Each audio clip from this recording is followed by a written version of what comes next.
Perkenalkan, nama saya Ana Amalia Yusnayeni dari Prodi Perbankan Syariah kelas 2A dengan NIM 225231025. Di sini saya akan menjelaskan tentang perjanjian Khianti dan terbelahnya Jawa.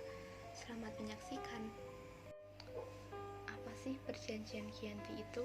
Perjanjian Khianti merupakan perjanjian antara pihak VOC dan Kerajaan Mataram yang ditandatangani pada 13 Februari 1755. Perjanjian ini dilakukan oleh Pakubuwono III, Pangeran Mangkubumi, dan pihak VOC. Nama Khianti sendiri diambil dari tempat terjadinya perjanjian tersebut, yaitu di Desa Janti.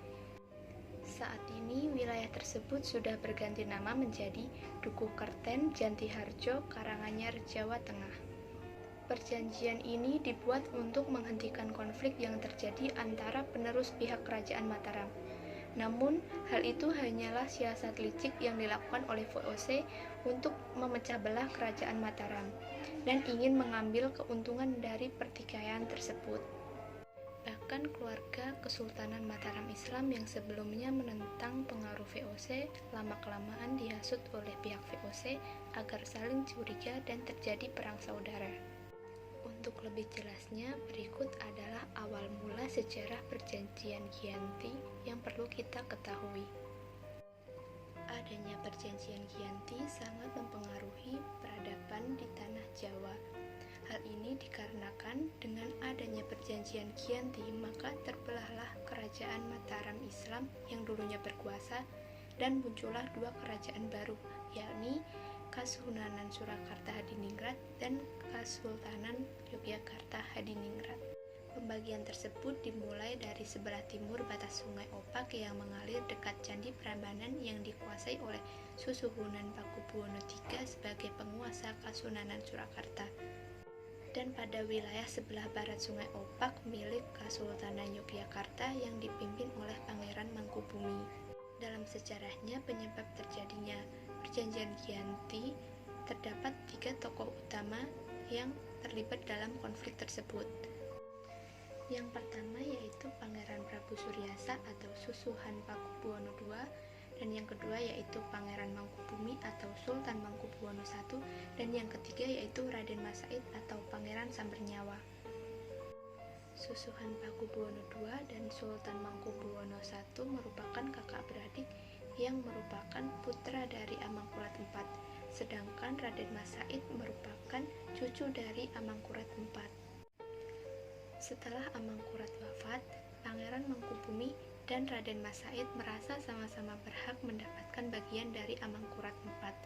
Namun pada saat itu pihak VOC ingin menguasai wilayah tersebut, sehingga VOC ikut campur dalam konflik internal tersebut. Sehingga pihak VOC memilih Pangeran Prabu Suryasa sebagai raja. Kemudian Pangeran Prabu Suryasa yang pada saat itu memimpin memindahkan kerajaan yang berada di Kartasurya ke Surakarta. Dari kejadian tersebut berdirilah Kasunanan Surakarta yang menjadi penguasa baru dari kerajaan turunan Mataram. Nah, kondisi tersebut membuat Raden Mas Said mengobarkan perlawanan kepada VOC untuk menuntut haknya sebagai pewaris kekuasaan. Ternyata bukan hanya Raden Mas Said saja yang menginginkan tahta tersebut, tapi Pangeran Mangkubumi juga menginginkan tahta tersebut. Pada saat itu, ia pernah mengunjungi pejabat VOC yang sedang berada di Semarang, meminta untuk mengangkat dirinya sebagai raja. Namun, hal tersebut ditolak oleh pihak VOC, sehingga membuat Pangeran Mangkubumi marah dan memutuskan untuk bergabung dengan Raden Mas Said untuk menyerang Pakubuwono II yang dibentengi oleh VOC. Penyerangan tersebut mengakibatkan Pakubuwono II meninggal dunia pada tanggal 20 Desember 1749. Kemudian Pangeran Mangkubumi mengangkat dirinya sendiri sebagai raja baru dari pecahan Mataram. Namun pihak VOC segera menaikkan putra mendiang dari Pakubuwono II yaitu Raden Mas Suryadi yang pada saat itu masih muda sebagai Susuhan Pakubuwono III di Kasunanan Surakarta. Dampak dari hal tersebut membuat perlawanan VOC dan Surakarta semakin meluas. Pangeran Mangkubumi yang memimpin pasukannya menyerang dari sebelah timur Surakarta, sedangkan angkatan perang Raden Mas Said menyerang dari sebelah utara. VOC merasa kewalahan atas penyerangan tersebut, sehingga menjalankan siasat andalannya, yaitu sistem adu domba atau pecah belah. Akhirnya, Pangeran Mangkubumi dan Raden Mas Said diadu domba oleh pihak VOC, sehingga keduanya terpecah belah. Kemudian pihak VOC mengirim utusan untuk menghasut Raden Mas Said agar berhati-hati terhadap Pangeran Mangkubumi yang sewaktu-waktu bisa mengkhianatinya. Namun di sisi lain, pihak VOC mengirim utusan untuk menemui Pangeran Mangkubumi.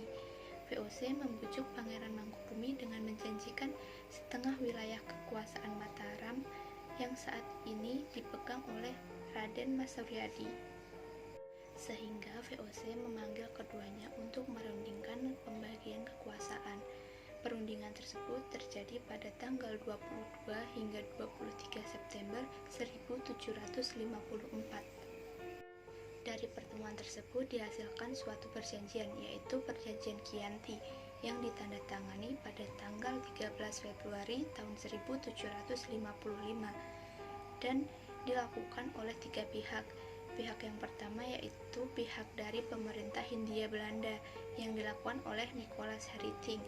Pihak kedua yaitu dari Kesultanan Surakarta yang dihadiri oleh Pangeran Pakubuwono III, dan pihak yang ketiga dari pihak Kesultanan Ngayogyakarta yang dihadiri oleh Pangeran Mangkubumi.